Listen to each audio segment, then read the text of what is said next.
Somewhere, right now, a version of you is waking up at 5 in the morning without an alarm. Not because they love mornings. Not because they feel inspired.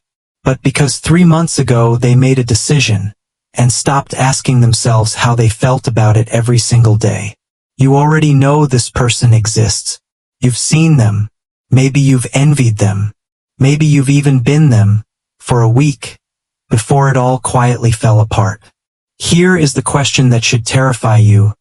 What if the life you want is not being blocked by a lack of ability or money or time, but by your addiction to a feeling? Because that's what motivation actually is. A feeling. A chemical spike. A temporary gift from a brain that was never designed to keep you consistent, only to keep you alive.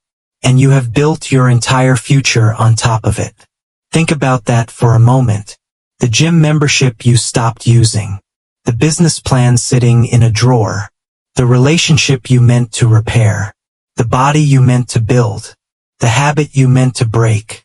None of those things failed because you didn't want them badly enough. They failed the moment the feeling left the room, and you didn't know how to move without it. This is the part nobody tells you. Motivation was never meant to carry you to the finish line. It was only ever meant to get you off the starting block. So if motivation isn't the answer, what is? Stay with me, because what you're about to hear will quietly rearrange the way you see every failed attempt in your past, and every attempt still waiting in your future. Let's go inside the machine for a moment. Inside your skull, there is a small, ancient structure called the limbic system, older than language, older than logic, older than your name. It doesn't care about your 5-year plan. It cares about right now. It rewards comfort, punishes friction.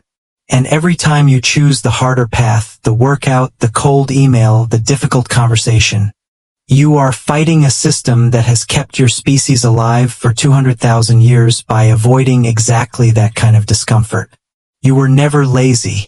You were ancient. But here is the paradox that changes everything. The very system designed to protect you from danger is the same system convincing you that your potential is dangerous. Growth feels like threat. Discipline feels like deprivation.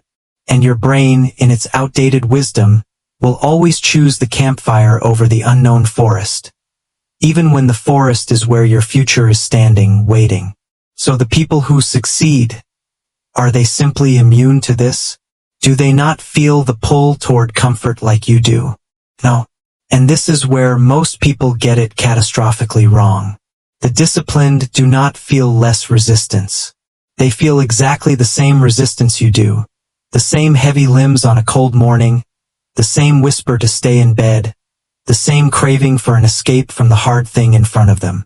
The difference is not the feeling. The difference is what they do the instant after the feeling arrives. Here is a truth that will sit uncomfortably in your chest. Motivation is a mood, and moods are not trustworthy narrators of your life. If you built your identity on a mood, you built it on sand. One bad night of sleep, one harsh comment, one gray Monday, and the entire structure collapses because moods were never engineered to hold weight. Discipline is architecture. Motivation is weather. You do not wait for good weather to build a skyscraper. You pour the foundation whether the sky is blue or the storm is screaming against the windows, because the blueprint doesn't consult the clouds. And yet, how many mornings have you consulted the clouds? How many times have you asked yourself, do I feel like it? Before doing the one thing that would have changed your entire trajectory.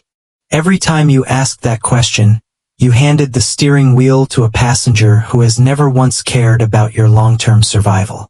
Now let's talk about the lie.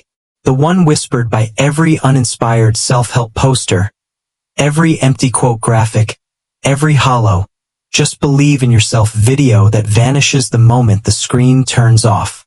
The lie is this: that transformation requires a burst of overwhelming inspiration. A single dramatic moment where everything clicks and you become someone new.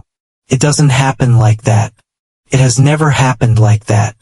Not for the athlete who trains through injuries no one sees. Not for the founder who rewrites the same failing product for the 11th time. Not for the parent who shows up exhausted every single day because showing up was never a choice they were making. It was who they had already decided to become. Real transformation is boring. It is repetitive. It is unfilmed, unphotographed, and largely unnoticed, until one day years of invisible repetition suddenly look like an overnight miracle to everyone who wasn't paying attention. You want the miracle, but are you willing to survive the years no one is watching? Let's go back 2,000 years, to a man writing letters to himself in a tent on the edge of a Roman battlefield. Marcus Aurelius was not waiting to feel like an emperor. He was not waiting to feel wise or calm or strong. He wrote, essentially, you have power over your mind, not outside events. Realize this and you will find strength. The Stoics understood something that modern culture has almost completely erased. That the emotional state is irrelevant to the moral obligation. You do the right thing not because it feels good, but because it is right, and because who you are is built entirely from what you do when it doesn't feel good. This is the exact spot where motivation dies, and discipline is born. Motivation says, I will act when I feel ready. Discipline says, I am not interested in how I feel. I made a decision, and decisions outrank moods. Which one of those two sentences has ever actually run your life? Here's the psychological trap almost no one escapes. Every time you rely on motivation, you are training your brain to require permission before it acts. And a brain that requires permission will eventually stop asking for it. It will simply default to rest because rest is always the path of least resistance. But every time you act without waiting for the feeling, every single time, you are sending your nervous system a different message. You are telling it, we do not need to feel ready. We only need to move. And the feeling, remarkably, tends to arrive after the movement, not before it. This is not a theory. It is one of the most replicated findings in behavioral psychology. Motivation is far more often the result of action than the cause of it. Read that again because it will rewire how you approach every difficult morning for the rest of your life. You don't wait to feel motivated to start. You start, and motivation, sometimes, has the decency to show up late, like a guest who only appears once the work has already begun. If you are waiting for the feeling before you act, you have the entire process backwards. Now ask yourself something more painful. Not, why don't I have discipline? But, what am I protecting myself from by staying undisciplined? Because sometimes the absence of discipline isn't laziness. It's fear wearing a disguise. Fear of what happens if you actually try. Fully, completely, without excuses, and it still isn't enough. As long as you never fully commit, you keep an alibi in your back pocket. I didn't really try. That alibi feels safer than the alternative, trying with everything you have, and discovering your ceiling. But here's what almost no one tells you. The pain of discipline is temporary and shrinking. The pain of a life built on excuses is permanent and compounding. One of those pains builds you a future. The other one quietly steals it, one comfortable day at a time. Picture two versions of you 10 years from now. One of them kept waiting for the right mood, the right conditions, the right moment of inspiration before beginning. They are still waiting. The dream has not died.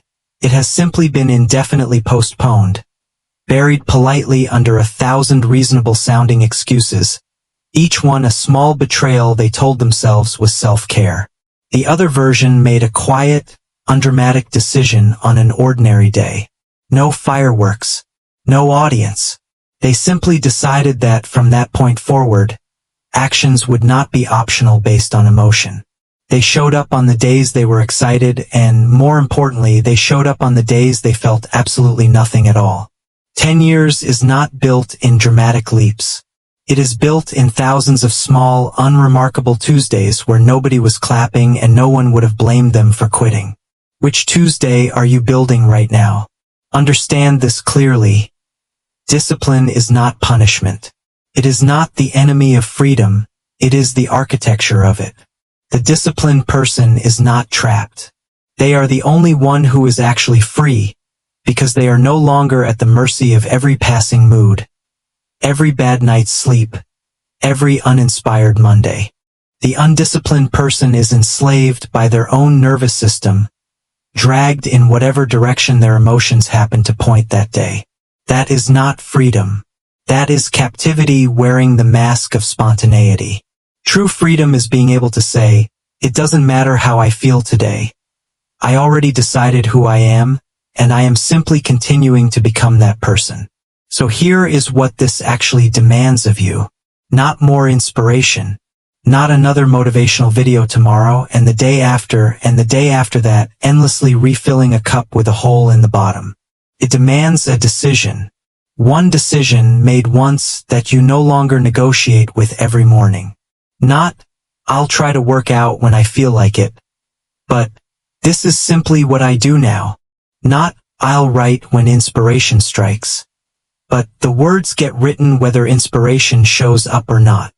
The moment you stop negotiating with your feelings is the exact moment your life stops being run by weather and starts being run by you. There is a version of you that already exists on the other side of this. Calmer, steadier, unshaken by bad days, because bad days no longer have the authority to derail decisions that were never emotional to begin with. That version of you is not waiting for you to feel ready. That version of you is waiting for you to stop asking the question altogether. Because here is the final truth. The one this entire journey has been circling from the very first sentence. Motivation will get you excited about a life you don't yet have. But only discipline will actually walk you into it, one unglamorous, unfilmed, uncelebrated a day at a time, until one morning you look up and realize the distance between who you were and who you've become was built entirely out of decisions nobody ever saw you make. So the next time you feel nothing, no spark, no fire, no reason at all, remember this. That feeling was never the requirement. It never was. Get up anyway. Begin anyway. Because discipline was never about how you feel.